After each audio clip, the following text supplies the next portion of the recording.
Assalamualaikum warahmatullahi wabarakatuh. Halo teman-teman, apa kabar? Semoga selalu dalam keadaan sehat walafiat ya. Perkenalkan, nama saya Nova Rahmawati Ningrum dari kelas PGSD 2C Fakultas Keguruan Ilmu Pendidikan Universitas Kuningan.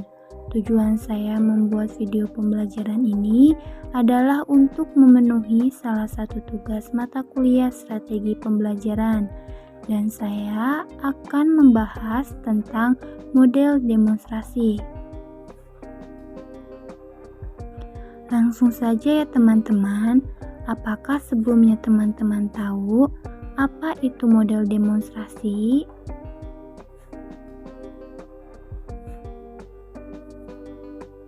Ya, model demonstrasi adalah model pembelajaran dengan cara memperagakan atau mempertunjukkan suatu proses benda, kejadian, situasi dalam urutan tertentu yang sedang dipelajari, baik dalam bentuk sebenarnya maupun dalam bentuk tiruan yang dipertunjukkan oleh guru maupun melalui alat peraga di depan seluruh peserta didik.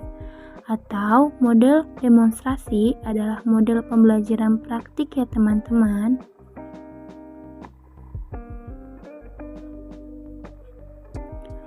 Lalu tujuan pembelajaran model demonstrasi yaitu melakukan peniruan terhadap model yang dapat dilakukan dan memberikan pengalaman belajar melalui penglihatan dan pendengaran pada peserta didik.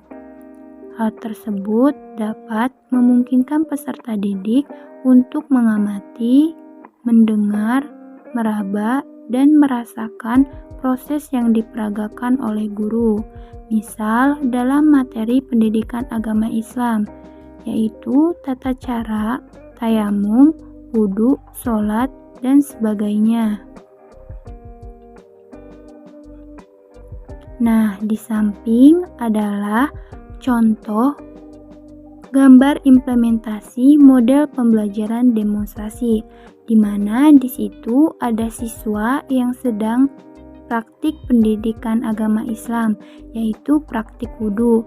Lalu ada juga praktik IPA, yaitu merangkai lampu rangkaian listrik dan paralel. Ada juga fungsi dan manfaat model demonstrasi.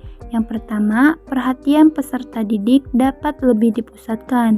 Kedua, proses belajar peserta didik akan lebih terarah pada materi yang dipelajari.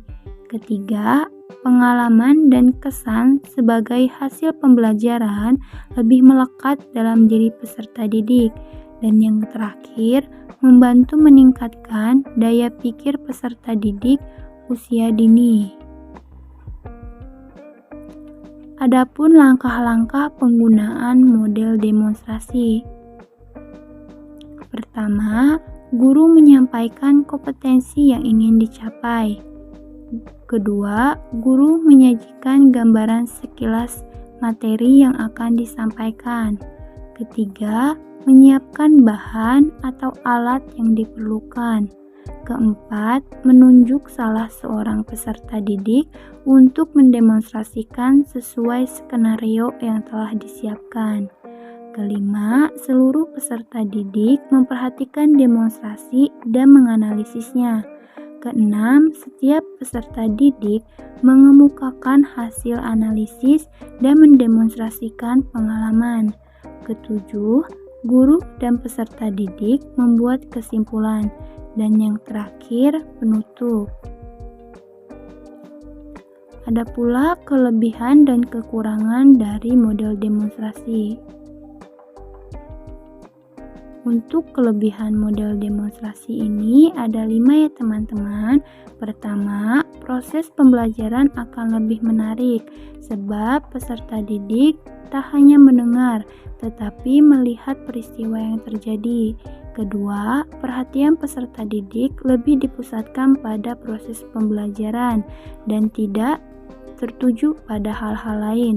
Ketiga, peserta didik memperoleh pengalaman-pengalaman praktik untuk mengembangkan kecakapan. Keempat, dengan cara mengamati secara langsung, peserta didik akan memiliki kesempatan untuk membandingkan antara teori dan kenyataan.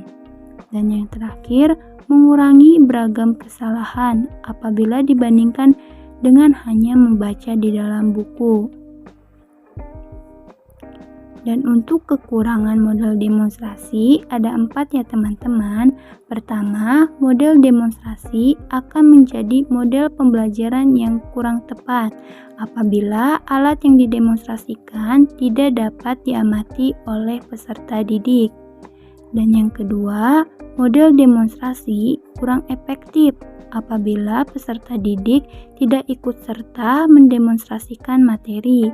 Ketiga, tidak semua materi dapat disampaikan oleh model demonstrasi.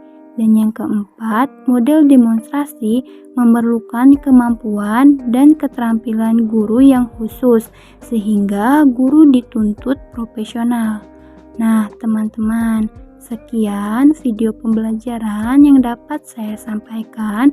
Kurang lebihnya mohon dimaafkan ya.